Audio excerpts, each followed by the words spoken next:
سڵاوتان لەبێت بینەرانی خۆشەویستی تلڤیزیۆنی کۆمەڵام کاتە و هەموو کاتێکی ژیانتان باش هیوادارین لە هەر کوێیەکان ساغ و سڵامەت بن. ئەمڕۆ شەممە 24 پوشپەڕی 1402 هەتاوی بەرابەرە لەگەڵ 15 جولای 2023 زاینی لەگەڵ هاوڕێنی هاوکارم لە خزمەتاندایم بۆ پێشکەشکردنی گەشتیاوڵەکانی کوردستان، ئێران و جیهان.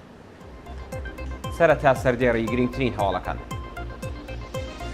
پشتیوانی بنەماڵەی دادخوازانی بۆکان لە زەهرا سەعیدیانجوو، چالاکی لاوانی شۆڕشێڕی کوردستان و ئێران دژ بە کۆماری ئیسلامی، دەست بە سەرکردنی دوو هاوڵاتی لە کرماشان و پیرانشار، برینداربوونی 4 هێزی ڕژیم لە شارستانی میرجاوە، کوژرانی لاوێکی بەلووج بە تەقەی هێزەکانی ڕژیم لە شارستانی ڕاین، ناڕوونی چارەنووسی دوو هاوڵاتی بەلووج لە زیندانی زاهدان، کارەساتێکی دیکەی ژینگەئی لە ئەوستانی خوراسانی ڕەزەوی و راپۆرتی چاودێری مافی مرۆڤی سووری سەبارەت بە هاوکاری سپای پاسداران و داعش.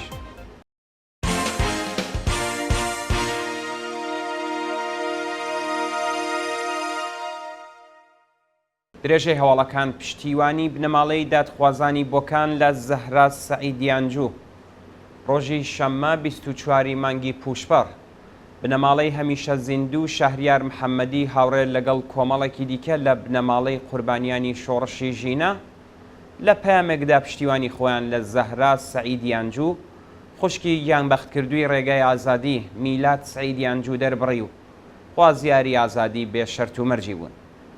خوشکی شەهریار محەممەدی لە ئەکاونتی ئینستاگرامی خۆیدا وێنەی زەهرا سەعیدیانجووی بڵاو کردەوە و دەست بە سەرکردنی ئەو شۆڕژنەی لەلایەن کۆماری ئیسلامیەوە بە توندی مەحکوم کرد. هەروەها بنەماڵەی گیانبەختکردوانی شۆڕشی ژینە لە شاری بۆکان ڕۆژی هەینی بە کۆبوونەوە لەسەر مەزاری ڕۆڵەکانیان خوازیاری ئازادی زەهرا سەعیدیانجوو تەواوی بەندکراوانی سیاسی بوون. جێگەی ئاماژەیەگە زەهرا سەعیدیانجوو ماوەیەک لەوە پێش لە شاری تاران دەست بەسەر کرا و هیچ زانیاریەک لەسەر چارەنووسی لەبەردەستانیە. چالاکی لاوانی شۆڕشگێڕی کوردستان و ئێران دژ بە کۆماری ئیسلامی. بەپێی ئەو گرتە ڤیدیۆیانەی بەدەستمان گەیشتووە لاوانی شۆڕشگێڕ لە شارەکانی ئوستانی کوردستان و چەند شاری دیکە ئێران لە درێژەی شۆڕشی ژینادا دیوارەکانیان بە دروشمی دژە حکوومەت نەخشاندووە. هەبوونی کچانی ئازادی خواز و بەرابەری تەڵەب لە ڕیزی سەرەوەی ئەو چالاکیانە نیشان دەدات کە شۆڕشی ژینە بە هێز و توانایەکی زۆرەوە بەردەوامە و بەرەو پێش دەچێت.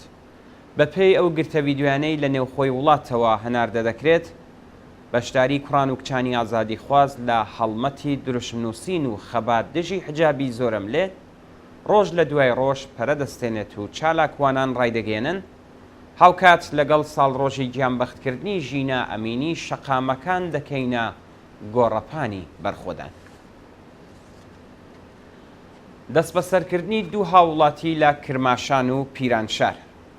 ڕۆژی پێنجشەممە 22 مانگی پوشپەڕ سەربازێکی خەڵکی شاری ئابدانانی ئیلام بە ناوی ئەمیر حسەین زارعی لە شاری کرماشان لەلایەن هێزەکانی حکوومەتەوە ڕفێندرا. لەلایەکی دیکەوە هاوڵاتیەکی خەڵکی پیرانشار بە ناوی ئەرسەلان محەممەدی لەلایەن ئیسلاحاتی سپای پاسدارانەوە دەست بەسەر و بۆ شوێنێکی نادیار ڕاگوێسترا.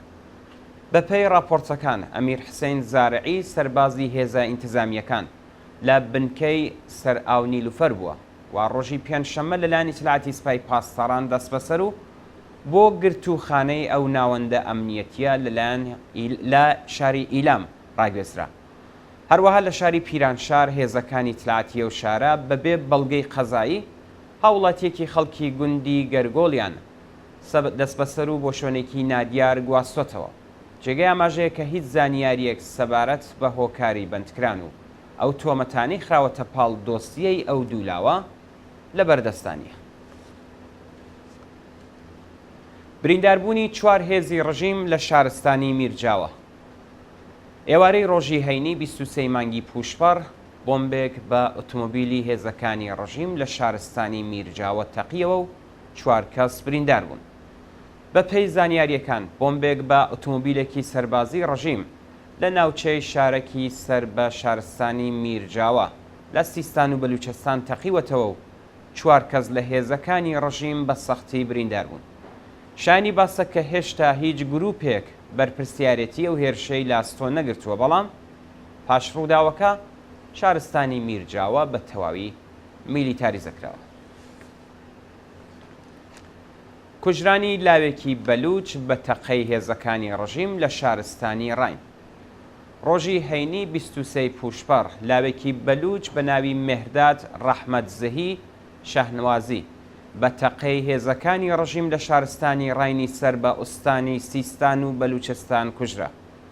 بە پێی زانیاریە سەرەتاییەکان، ئۆتۆمۆبیلی ئەو هاوڵاتیە لە کاتی پەڕینەوە لە بازگەی پشکنینی هێزە ئینتزامیەکانی شارستانی ڕاین دراوەتە بەردەست ڕێژی گولە و مێهرداد ڕەحمەت زەهی دەست بەجێ گیانی لەدەستاوە. ناڕوونی چارەنووسی 2 هاوڵاتی بەلوچ لە زیندانی زاهیدان. بە پێی راپۆرتی کۆلبەر نیوز، ئامر داد ئافرین تەمەن 18 ساڵ و محەممەد مولازەیی تەمەن 25 ساڵ کوڕ و برای چالاکی مەدەنی ناسراوی بەلوچستان فەریبا بەلوچ پاش تێپەڕبوونی 25 ڕۆژ بە سەرکاتی دەست بە سەرکرانیاندا چارە نووسیان بە ناڕوونی ماوەتەوە.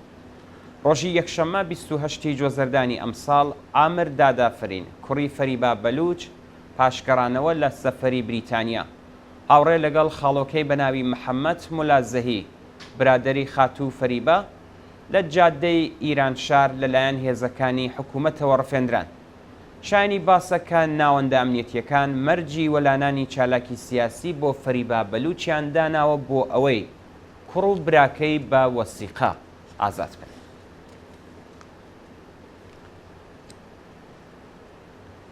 سێ نرخیکردنی بنزین لە داهاتوویەکی نزیکدا لە ئێران. دەستگای هەواڵنێری تەسنیمی سەر بە سوپای پاسداران ڕۆژی پێنجشەممە 22 پوشپەر لە راپۆرتێکدا باسی لە سێ نرخیکردنی بەهای بنزین لە دەوڵەتی ئیبراهیم ڕەیسی کرد. بە پێی ئەو راپۆرتە نرخی تەساعودی بنزین یەکێک لە دەستکەوتەکانی دەوڵەتی ئیبراهیم ڕەیسیە و بڕیارە لە داهاتوویەکی نزیکدا هەر مەخزنێکی 30 لیتری بنزین بە لیتری 3000، مەخزنێکی 30 تا 60 لیتری بە لیتری 7000 و مەخزنەکانی سەروی 6 لیتر بە لیتری 18000 تمەن بفرۆشرێت. ئاگرگرتنی سێ کارخانە لە شارستانی دەماوەند. ڕۆژی هەینی 22 مانگی پوشپەر سێ کارخانەی گەورەی MDF لە جادەی دەماوەند بۆ تاران ئاگریانگرت و زیانێکی زۆری مادی لێکەوتەوە. بە وتەی وتەبێژی ڕێکخراوی ئاگرکوژینەوەی تاران، پانتایی هەر کارخانە 1500 میتری چوارگۆشە بووە و بەرهەمەکانیان کەرەستەی MDFی نێوماڵ و ئیدارە دەوڵەتیەکان بووە. بە پێی زانیاریەکان بەربڵاوی ئاگرەکە تا ڕادەیەک بووە کە ناچار بوون لە هێلیکۆپتێر بۆ کوژانەوەی استفادە بکەن. جێگای ئاماژەیە کە هێشتا زیانە گیانیەکانی ئەو ڕووداوە دیار نییە و تەنیا باس لە زیانە مادیەکان کراوە. کارەساتێکی دیکەی ژینگەئی لە ئوستانی خۆراسانی ڕەزەوی. بە پێی راپۆرتەکان بەنداوی مێژوویی فەریمان کە بەڕووی چۆمی فەریماندا ساسکراوە و لە 11 کیلومتری شارستانی فەریمان و 70 کیلومتری مەشهەد هەڵکەوتووە بە بۆنەی سیاسەتە هەڵەکانی کۆماری ئیسلامی لە بواری بەڕێوەبەرایەتی سەرچاوە ئاویەکان بە تەواوی وشک بووە. بە وتەی کارناسانی بواری ئەو، بەنداوی فەریمان پێداویستی چەندین گوند و شارستانی فەریمانی دابین دەکرد.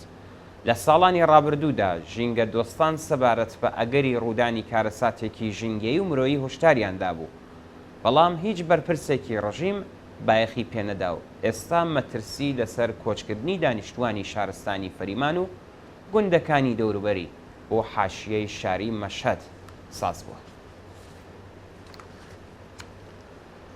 راپۆرتی چاودێری مافی مرۆڤی سووری سەبارەت بە هاوکاری سوپای پاسداران و داعش لە سووریا.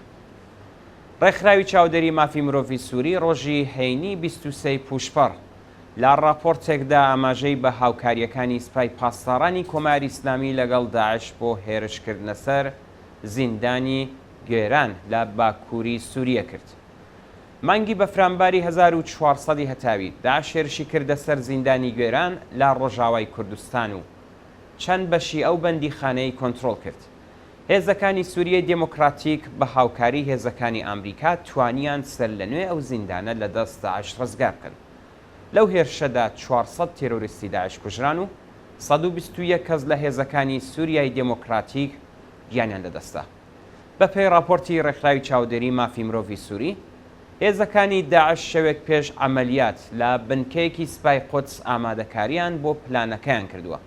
لەو راپۆرتەدا هەروەها ڕاگەیاندراوە کە هاوکاریەکانی سپای پاسداران و داعش چەند ساڵە دەستی پێکردووە و مەبەستیان نائەمکردنی سووریە بووە. یەک لەو فەرماندانەی سپای پاسداران کە ڕاستەوخۆ پەیوەندی لەگەڵ داعشدا گرتووە ناوی حاج دێقان بووە. دوا هەوڵ گیان لە دەستانی 300 پەنابەری منداڵ لە دەریای مەدیتەرانە. ڕێکخراوی یونیسف ڕۆژی هەینی 23 پوشپەر لە نوێترین راپۆرتی خۆیدا ڕایگەیاند ڕێژەی ئەو پەنابەرە منداڵانەی لە ماوەی 6 مانگی ڕابردوودا لە دەریای مەدیتەرانە گیانیان لەدەستاوە دوو هێندە بەرز بۆتەوە. بەپێی راپۆرتی یونیسف تەنیا لە 6 مانگی سەرەتایی 2023 زاینیدا 289 پەنابەری منداڵ لە کاتی تێپەڕین لە دەریای مەدیتەرانە گیانیان لەدەستاوە. سندوقی منداڵانی نەتەوەی گرتووەکانی ژوتی هەر 11 منداڵ لە هەوڵی گەیشتن بە ئەمنیەت، ئارامش و ڕفا لە وڵاتانی ئوروپایی گیانیان لەدەستاوە. بەڵێ بینێرانی خۆشەویست، هەواڵەکانتان پێشکەش کرا، لەگەڵمان بن بۆ بینینی درێژەی بەرنامەکانی تەلەڤیزیۆنی کۆمەڵ.